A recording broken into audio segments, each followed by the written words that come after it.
आप सभी का एक बार फिर स्वागत है ठोस कदम न्यूज नेटवर्क पे। मैं संजीत सिंह सनी।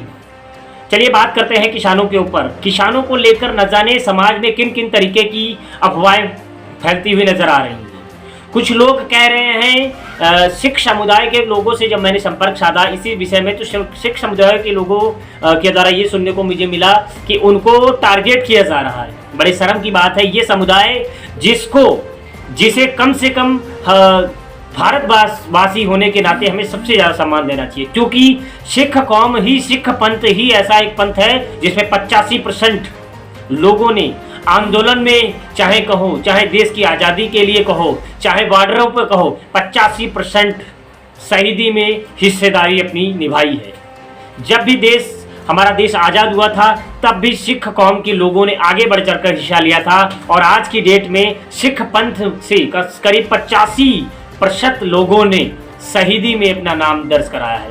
तो ये सिख पंथ के लिए बड़े गर्व की बात है। वहीं जो लोग सिख पंथ को टारगेट कर रहे हैं, खालिस्तान के नाम से टारगेट कर रहे हैं, बिल्कुल गलत और नाजायज कर रहे हैं, क्योंकि हमारे इस संसार में, हमारे इस वर्ल्ड में, हमारे इस विश्व में खालिस्तान की कहीं भी कोई जगह नहीं है। खालिस्तान के लिए कोई भी ऐसा स्थान नहीं है जहां हम लोग कह सकें कि खालिस्तान के लोग रहते हैं।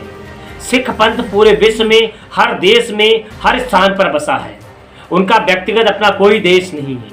सारे विश्व के सही मार्गदर्शन के लिए सिख पंथ के लोग हमेशा आगे बढ़कर सेवा के लिए प्रयासरत रहते हैं।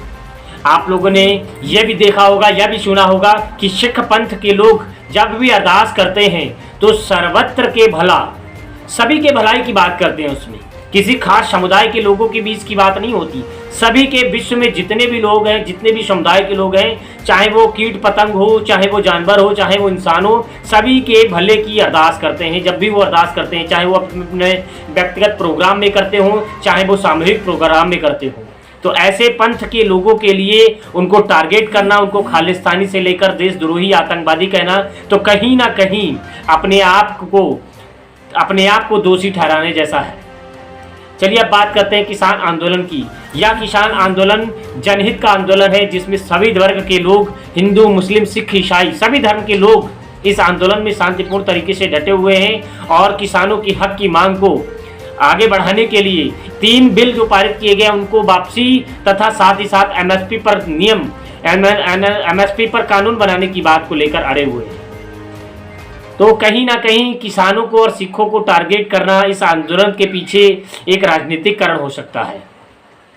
बाकी जो आंदोलन 3.5 महीनों से शांतिपूर्ण तरीके से चल रहा है, उसको उपद्रवी या गलत टारगेट करना ये भी गलत है, क्योंकि जो भी सामने प्रकरण आए, कहीं भी अगर छुटपुट घटनाएं सामने नजर आई, उसमें उपद्रवियों का खास अहम रोल रहा, और कहीं ना कहीं राजनीतिक लोगों ने इसका फायदा उठाने का प्रयास किया। उसको साजिशन तहत बदनाम करने की कोशिश की गई किसान आंदोलन को।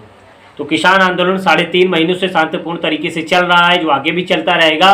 तो कृपया किसानों को लेकर ना तो इनका उपहास बनाएं और ना ही इनको टारगेट करें, साथ ही साथ किसान आंदोलन को साजिशन तहत बदनाम करने की कोशिश न करें। शांतिपूर्ण तरीके से किसान अपने हक की मांग में लड़ रहे हैं, और यह मांग केवल और केवल किसानों की नहीं, जनहित की मांग है। क्योंकि अगर हम अनाज को उगाकर पूंजीपतियों को सौंपते हैं प्राइवेट सेक्टर के रूप में, और वो उसको किसी बंद फैक्ट्री के अंदर या किसी बंद ताले के अंदर अगर उसको रखते हैं और जरूरत पड़ने पर अधिक मूल्य पर अगर बेचते हैं, तो कहीं ना कहीं हमारे देश की जनता को लूटने का प्रयास किया जा रहा है। किसानों से कम दाम में खरीदकर कुछ दिन रखने के बाद जरूरत पड़ने पर उसको अत्यधिक दामों में बेचना हमारे देश की जनता के खिलाफ है, हमारे देश के खिलाफ है। तो कहीं ना कहीं हम संयुक्त रूप में एकजुट होकर किसान आंदोलन को मजबूती प्रदान करने का प्रयास करेंगे। इन सभी विचारों के साथ आप सभी का स्वागत है। धन्यवाद।